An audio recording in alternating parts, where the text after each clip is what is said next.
c'est les tutos de Nono.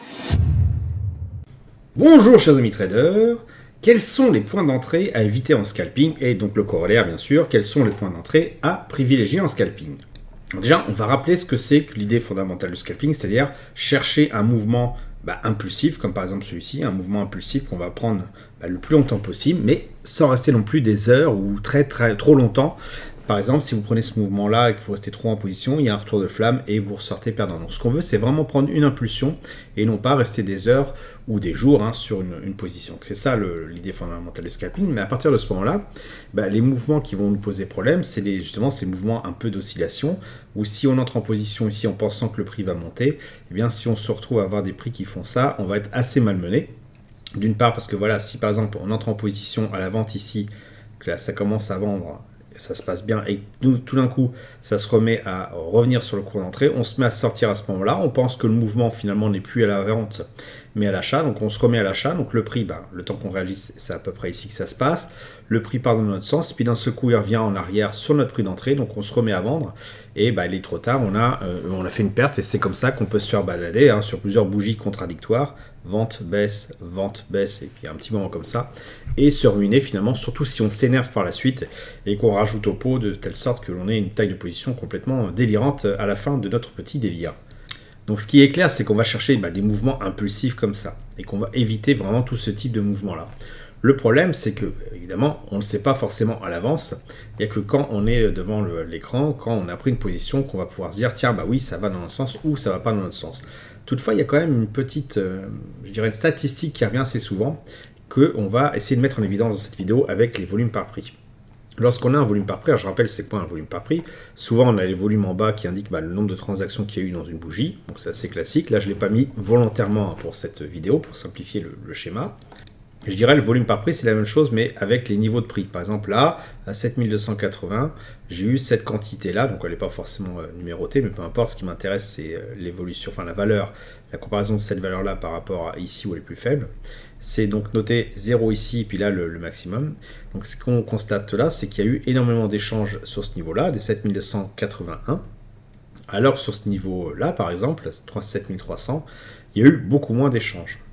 Ça se caractérise tout simplement par le nombre de transactions qu'il y a eu à un niveau de prix. Et si on croise ça avec le volume vertical et les volumes par prix horizontaux, on arrive à avoir une bonne lecture de ce qui s'est passé dans cette bougie-là. On a réussi à radiographier la bougie.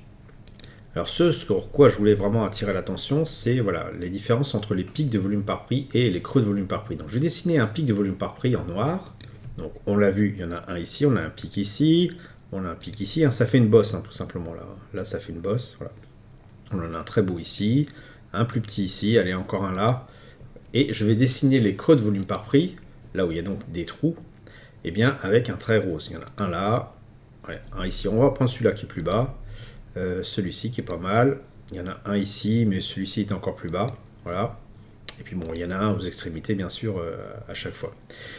Donc, partant de là, on va regarder ce qui se passe sur ces différents niveaux de prix qui sont d'une certaine manière des supports ou des résistances.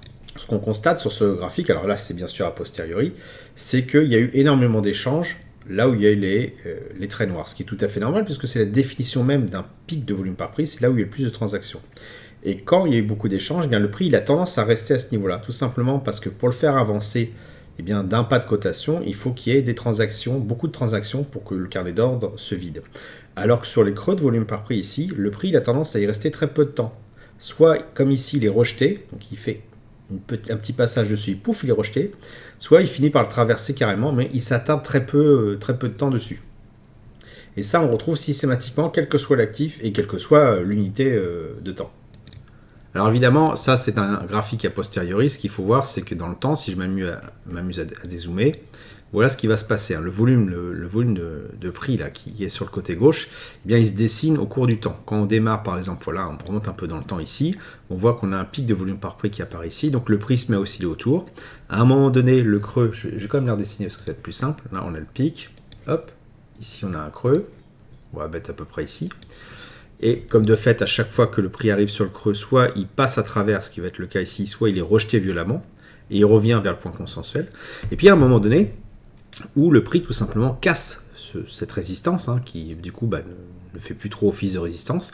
Le prix il passe au-delà, il y a très peu d'échanges ici, donc ce qui risque de se passer, c'est tout simplement que le prix ne va pas rester sur cette zone-là, il va être éjecté soit vers le haut, soit vers le bas, et à partir du moment où on le franchit quand même, il y a de fortes probabilités pour qu'il soit éjecté vers le haut. C'est ce qui se passe après. Et qu'est-ce qu'on peut constater? Eh bien le volume par prix, il va changer de physionomie.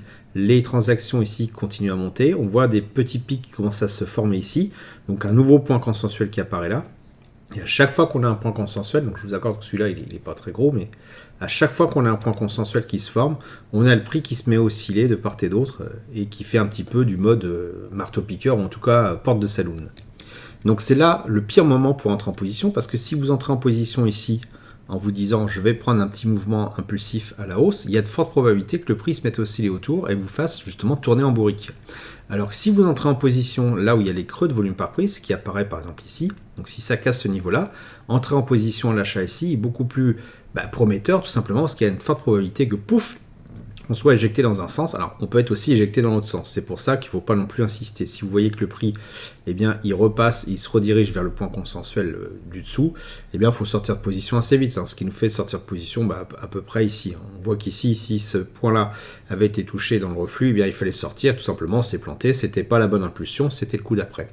Or là, ça a carrément explosé, et on a pu bénéficier d'une belle impulsion, alors qu'on ne voit pas forcément avec ces types de bougies-là, il faudra se mettre en bougie à Kinashi, je pense, pour que ça soit plus pertinent. Voilà, on voit que ça pète bien, et on a pu profiter de ce mouvement-là, et en tout cas grappiller quelques points sur ce mouvement-là.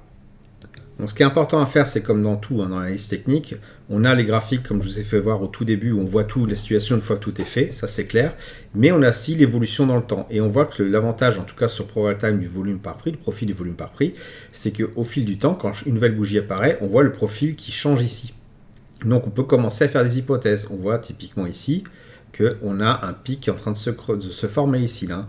Donc clairement, on a un point consensuel en train de se dessiner. À partir de là, dès qu'on a un point consensuel, je vais le dessiner, hop, deux possibilités. On voit que peut-être que le point qui était ici, là, le creux de volume par prix, n'est plus pertinent. À chaque fois qu'il y a un pic, ça veut dire qu'il y a un creux de chaque côté. Un ici et un là, par exemple. Voilà.